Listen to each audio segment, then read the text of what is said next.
Hello, today I will be deliberating a lecture on the central theme of Judaism, health and healing. I have divided my lecture primarily into 7 sections.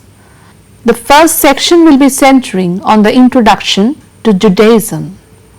The second section will focus on the notion of body and soul in Judaism. In the third section, I will try to highlight Jewish spiritual practices. In the fourth section, I will try to expatiate on the key theme of understanding Jewish healing practices. The fifth section of my lecture will shed light on the prime notions of health and illness in Judaism.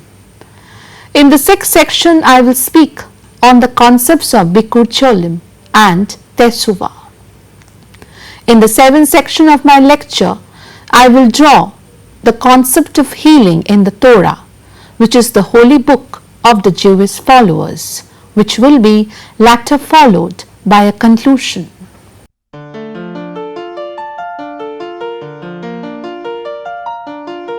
Judaism is the religion of the Jews. Out of the 3 Semitic or the monotheistic religion, Judaism is the oldest one. The others are Islam and Christianity.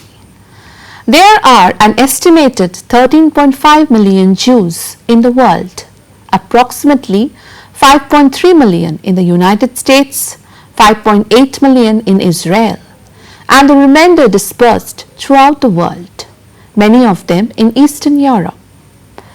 At the heart of Judaism is the belief that there exists only one eternal God, who is the creator and the ruler of the universe.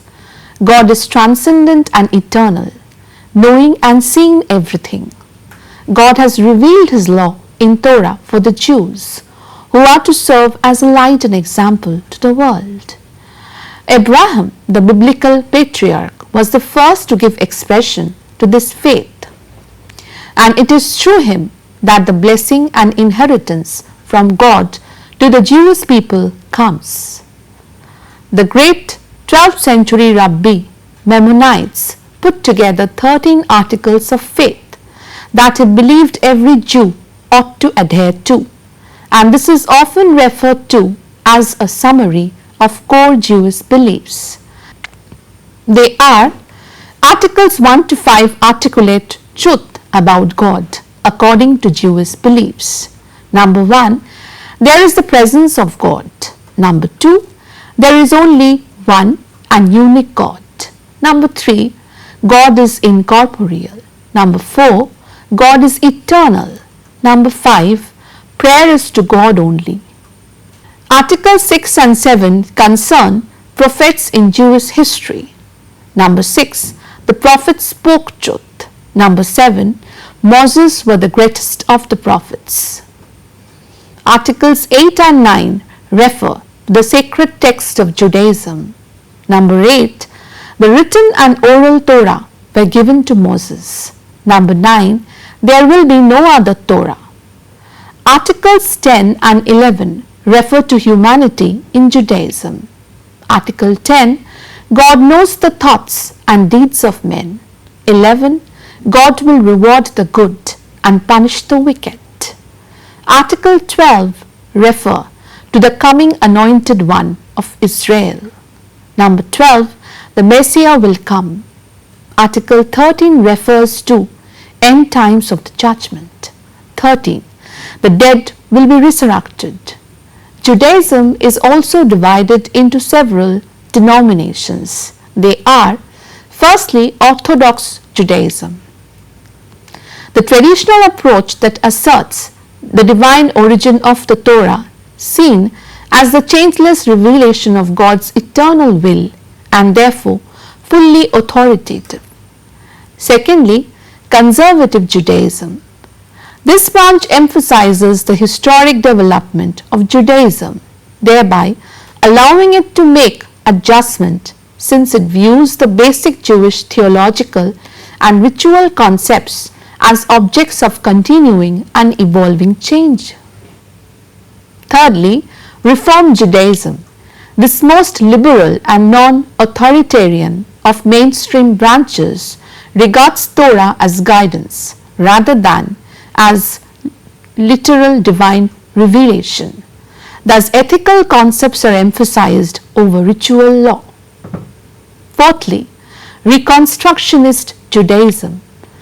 The smallest and most recent branch follows an approach to Judaism developed by Rabbi Mordecai Kaplan, who emphasized human values and the centrality of Jewish peoplehood. Fifthly, Humanistic Judaism. Humanistic Judaism embraces a human-centered philosophy that celebrates Jewish culture without supernatural underpinnings. It values their Jewish identity and the aspects of Jewish culture that offer a genuine expression of their contemporary way of life. Its main objective is to create a better world. It can be surmised that Judaism remains relatively constant in terms of basic beliefs and practices. Now, let us see how Judaism views healing for the well-being of its followers.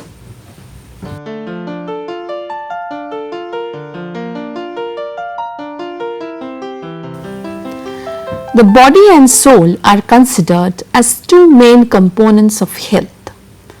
Judaism teaches that the body and soul are separate, yet indivisible partners in human life. Rather than imprisoning or corrupting the soul, the body is a God-given tool for doing sacred work in the world. It requires protection, care, and respect because it is holy. Nancy Flam noted in her study that the My Shebarak prayer, traditionally recited for someone who is ill, asks God for complete healing and then specifies two aspects: healing of the soul, spirit, whole person, and cure of the body. To cure the body means to wipe out the tumor, clear up the infection, or regain mobility. To heal the spirit involves creating a pathway to sensing wholeness, depth, mystery, purpose, and peace. Cure may occur without healing and healing without cure. Recent research in the mind-body field suggests that the disease process itself may be affected by psychological healing. Mind and spirit may not be as separate from the biochemistry of physical illness as we once thought. For instance, Dr. David Spiegel of Stanford University found that women with metastatic breast cancer who participated in a one-year support group lived significantly longer than women who received similar medical treatment without a support group. Spiritual healing is thus propagated to one and all with the help of groups of people who positively spread the message of healing the others. Numerous researches revealed that the presence of a support group always heals a person from within, thereby creating a positive energy which indeed helps a person to heal faster.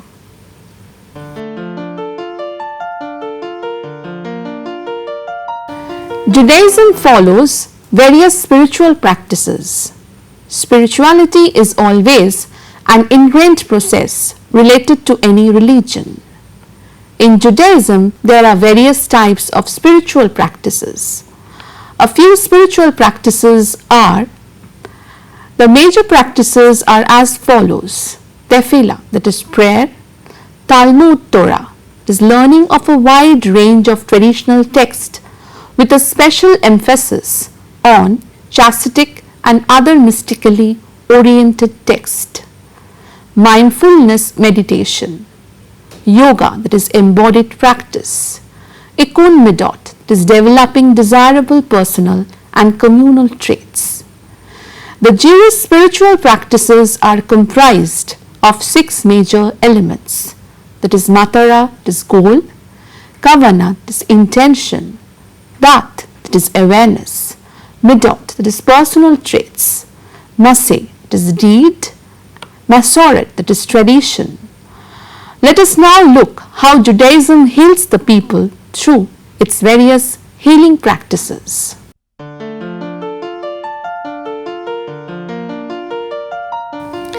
Before understanding Jewish healing practices, let us understand the difference between cure and healing. The former is linked to the body, while the latter relates to the human being as spirit. As a person is unified, body and spirit, the two are inextricably interwoven. Similarly, illness presents itself on 2 levels. On a physical level, it is manifested through pain, and on the spiritual level, it is experienced by suffering. A cure is a clinical term which addresses a specific diagnosis. One may receive a cure to one's diagnosis and still not be healed. In Judaism, it is a holy obligation to alleviate pain and the illness which has brought this about. Medical professionals spend most of their days in this work. However, it is also an obligation to combat suffering. Jewish healing has to do with the existential human quest for wholeness within oneself, one's community, and ultimately one's God. While the onset of illness often brings all of these needs to consciousness, each creature yearns for this wholeness and integration every day. According to Svigler, spiritual healing occurs as the byproduct of attaching oneself to the Almighty through following commandments and reaching higher levels of spiritual experience. Jews' close connection to healing, both as patients and physicians, is ancient and rooted in both theology and history. Judaism generally views medical treatment positively, even as an obligation, based on verses such as Exodus commanding the injuring party to surely heal the person he has hurt.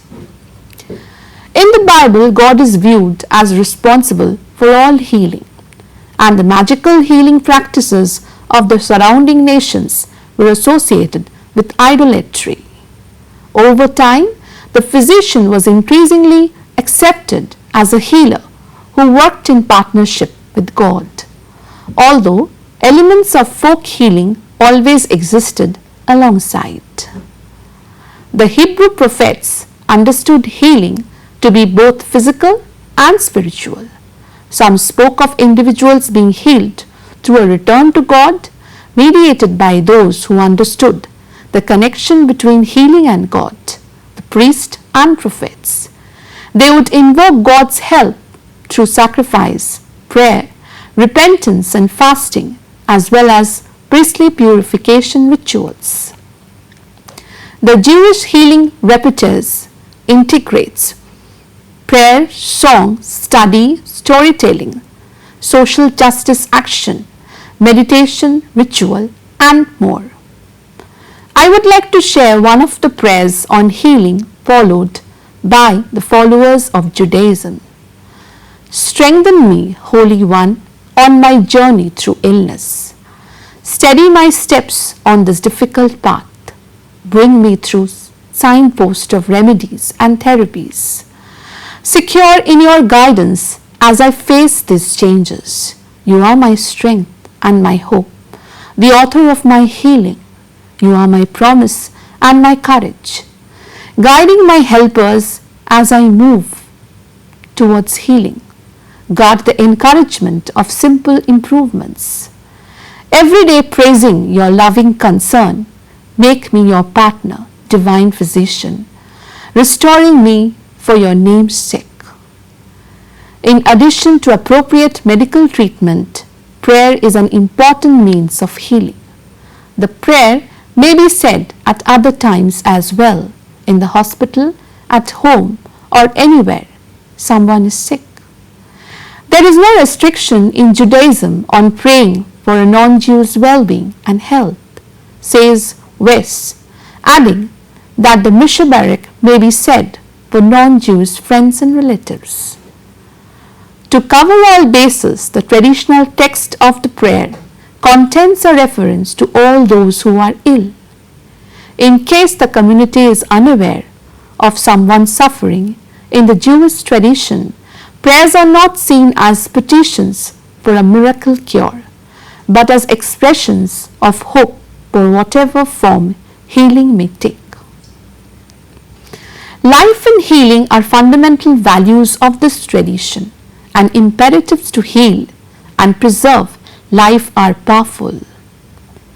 Comparative noted that the Jewish healing movement in its broadest sense is thus a pathway to transcendence, mindfulness and wholeness for individual Jews and for the Jewish people. This movement recognizes that for Jews, religious faith is the most profound response to the wonders and trauma of life. Therefore, the main distinguishing feature of Jewish healing is that it is an open medical system. An open medical system is one where the body is viewed from the perspective that it continually receives vitality and life from outside of itself. According to Judaism, healing is a function of divine will. It does not matter whether the healing comes through the medium of an aspirin, homeopathic remedy, or the blessing of a Rebbe. The final fact remains that all healing comes from God. The Baal Shem Tov, a great healer, was once quoted as saying that the true goal was to come always closer to Hashem, that is God. People find an inner place of holiness, and from that aspect we can heal. Jewish healing is involved all the time with removing those things, ideas, blemishes which separate us from the energy, which separate us from God. This can be done through prayer, tzedakah, learning, meditation, hands-on visiting the sick, saying Shabbat, singing and shaves.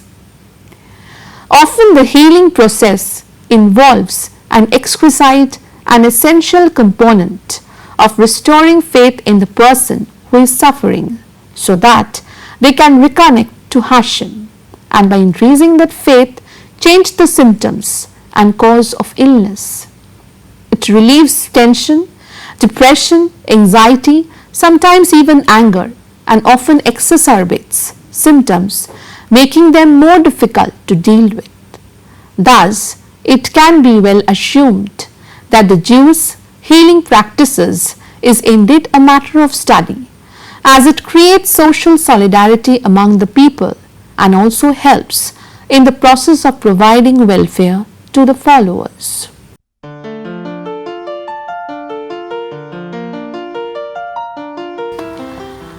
According to the World Health Organization, health is a state of complete physical, mental and social well-being, and not merely the absence of disease or infirmity.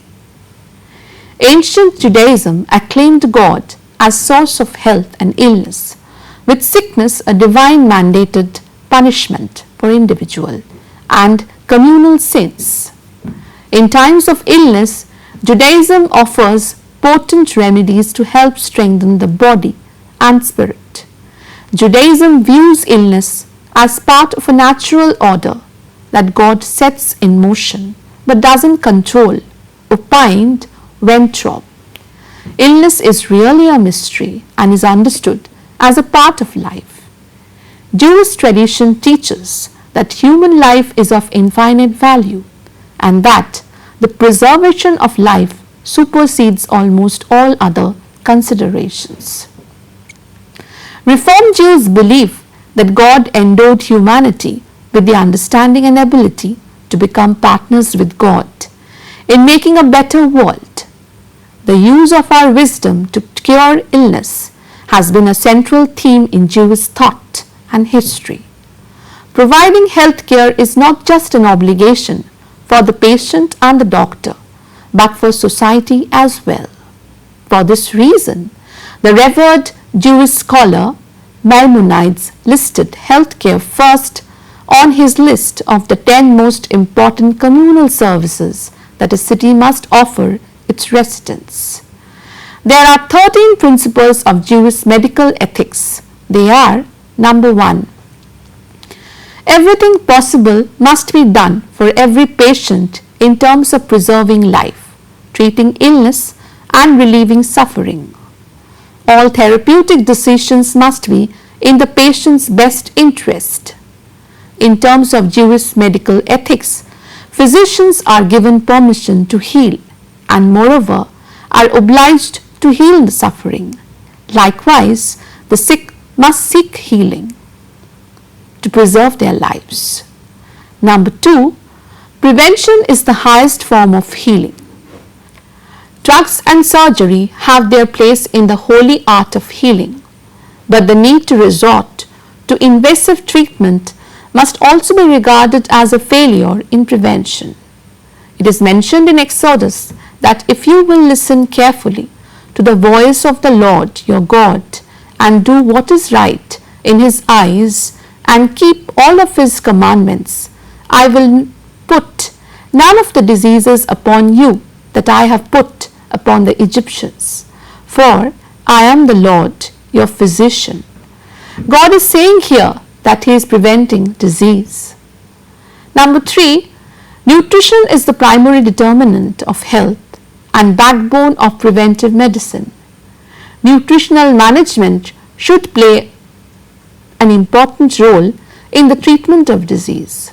In this regard, a vegetarian diet, the ideal diet from medical, ethical, and Torah standpoints, should be offered with various modifications to every patient.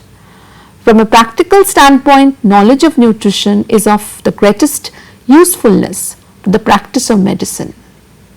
The influence of diet in such areas as immunity and coagulability of the blood is usually ignored in patients with infectious, neoplastic, cardiovascular, and other problems. All the major forms of cancer, including lung, prostate, breast, colorectal, pancreatic, ovarian, lymphatic, and bladder, are linked to dietary factors. Increasing the consumption of fruits and vegetables to over 5 servings a day would lower the cancer death rate 20 years from now by over 50%. The incidence of hypertension, gallstones, kidney stones, obesity, non-insulin dependent diabetes, and other diseases would decline drastically. Jewish prayers of healing are an integral part of patient care and should be further evaluated to determine how they may be used for optimal effectiveness. Prayers for healing are recited thrice daily on weekdays, and special prayers for healing are recited when the Torah is read. Number 5, the physician's office environment should promote good health. Doing everything possible to preserve life means helping patients make the right lifestyle choices to prevent illness. Number 6, the physician should be regarded as the ultimate authority in all medical matters and should be the person primarily responsible for every patient's care.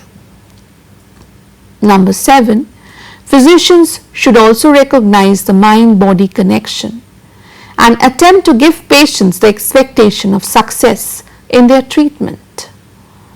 Alternative medicines must be taken into granted, but other untried methods must not be used in place of proven therapies. Number 8.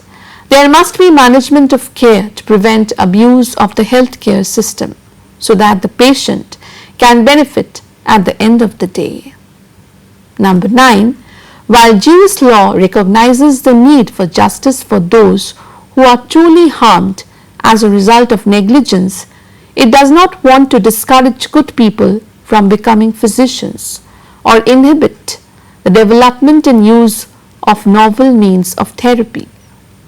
Number 10. A physician may not become wealthy from medical practice but is entitled to earn a good living. Number 11. An ethical physician earns money by providing services, not by selling products. All drugs, supplies and other items provided to patients must not be sold for profit. The Talmud relates that Rav Huna would dispense medications at no charge. Number 12. A physician and his employees may not accept gifts or gratuities of any kind, including utilitarian articles bearing product or company names, free dinners and free services from any individual, pharmaceutical company, optician, medical supplier or other business to whom patients are referred or whose products are used in patient care. The Torah wants judges not to take a gift because a gift blinds the eyes of wise men and distorts the words of the righteous. Number 13. Finally, advertising of a physician's services is unethical. Thus, health and illness along with its necessary guidelines for the Jewish followers are mentioned in the teachings and the text of Judaism, which implies that health care has always been the prime concern of Judaism.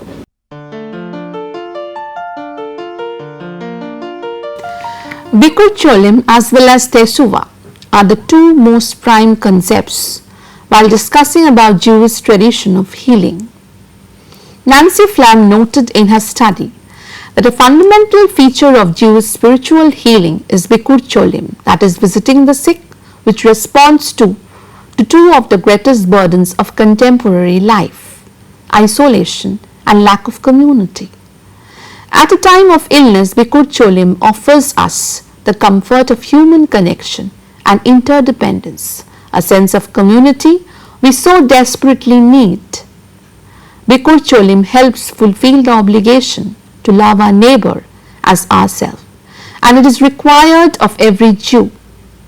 Like comforting mourners and performing other acts of kindness, Bikur Cholim brings goodness to the world. A visitor's attentive presence breaks the isolation and sense of abandonment, the existential aloneness often felt by one who is sick, reaffirming the person's essential humanness and wholeness. In addition, the visitor provides a link to community, reaffirming a sense of connection and purpose. Torah teaches that one who practices Bikur Cholim imitates God, whose presence visited Abraham after his circumcision. The quotes teach that God's presence rests upon the head of the bed of anyone who is sick, and that we must not sit there for fear of blocking it. Bikur Cholim demonstrates the healing power of relationship. There are many stories in the Talmud about Rabbi Yohanan ben Zakkai, famed for his power to heal. When he heard of another rabbi who was sick, he would visit and speak with him about his suffering. After speaking, Yohanan bin Zakkai would hold out his hand and the other rabbi would rise. One day, Yohanan bin Zakkai fell ill. He was visited by Rabbi Hanina, who after speaking to the stricken sage held out his hand, and Yohanan ben Zakkai stood up. Why couldn't Yohanan ben Zakkai raise himself? The disciples asked, as he was known to be a great healer.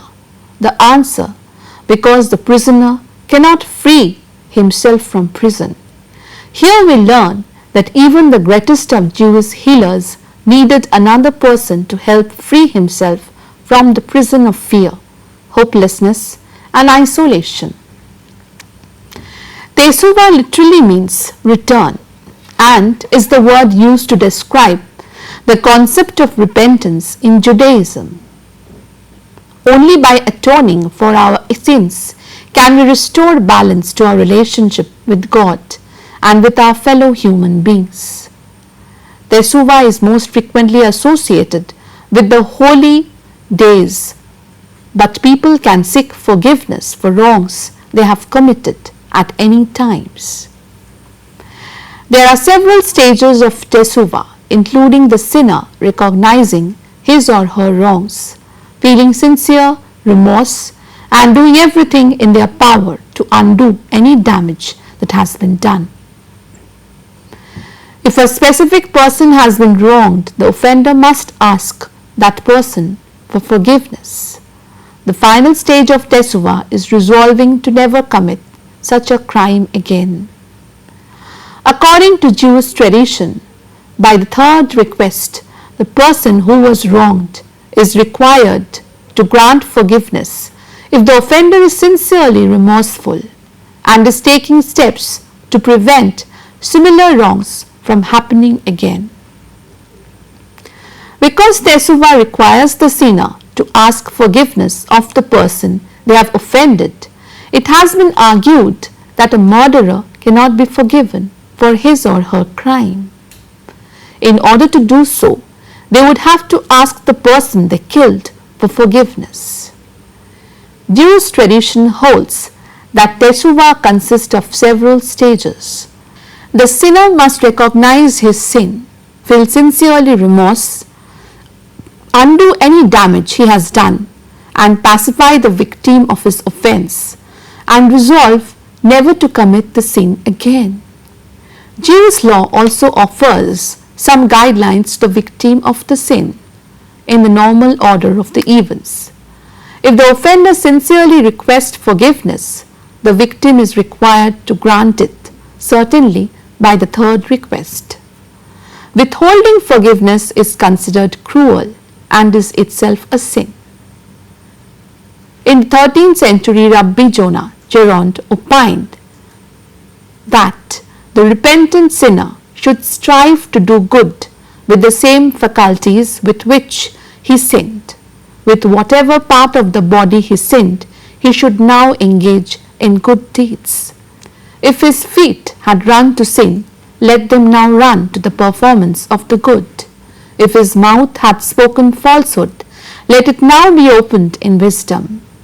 Violent hands should now open in charity. The troublemaker should now become a peacemaker. Therefore, we can note that in Judaism, both Teshuva and Bikur Cholim are important methods to help in the process of healing in person's life. It has positive results as it increments people's solidarity in their social group. Let us now look into the next section on how the Torah heals the followers of Judaism.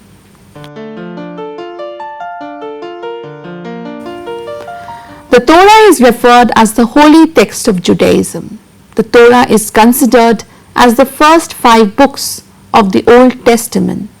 Torah refers to the 5 books of Moses: Genesis, Exodus, Leviticus, Numbers, and Deuteronomy.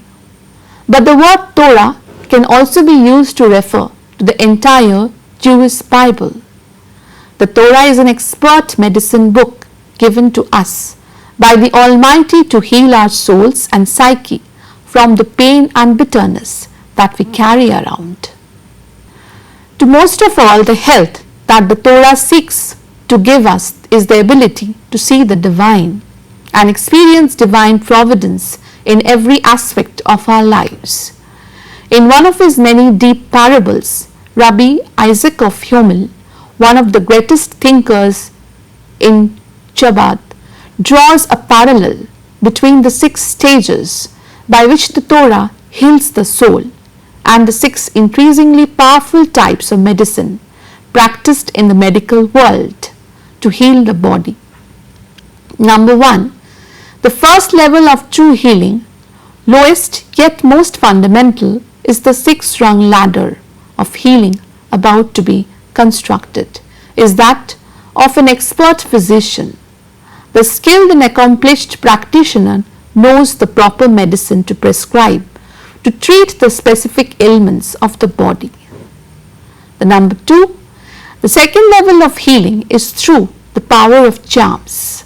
By the power of charms, one may draw the form of a man on a wall so that whatever is done to the form will actually take place in the body of the pictured man to be healed. The act is spiritualistic by nature. Number 3, the third level of healing is through the power of holy names, such as those inscribed within an amulet carried on the body or retained in another conspicuous place. The name has the power to draw divine influx to the suprarational aspects of the soul, producing a supernal divine experience which strengthens the soul and provides it with sufficient power to heal the body. The fourth level of healing is that referred to by our sages. If one's headache, he should delve into Torah. If one's whole body aches, he should delve into Torah. Wisdom of Torah gives life to its possessors. Number 5, the fifth level is yet another level above this. Although it may be physically impossible to heal a mortally ill person even by the divine light of Torah, nevertheless it is possible for one's soul to take over and replace the body by enacting all of its physical functions. The body remains mortally ill as before, but somehow continues to live. Of this level, it is said as though the Holy One dwells in his guts. Number 6. The sixth level of healing is the one for which the word miracle in its truest sense is reserved for. The spark of God enclosed within which Jewish soul allows for the manifestation of such a miracle. This is ultimately the secret and purpose of the presence of the Jewish soul in creation. Dr. S.H. Rhodes noted that the Torah view has always been that sickness or physical injury may have been sent to us to initiate a more careful look at ourselves and what we need to change in our lives. Take a better look at how we have been abusing our bodies. Sleep deprivation, working too hard, improper nutrition are just a few. The key to bringing more healing and life into our body is through prayer and bringing peace to the soul. Therefore, Judaism is one such Semitic religion which emphasizes the importance of healing of its followers through various traditional ways. We can note that Judaism indeed uses such systems which are modern in nature and is followed by the modern technocratized society. Believers of Judaism are not discarded when it comes to providing healing in times of need. Thank you.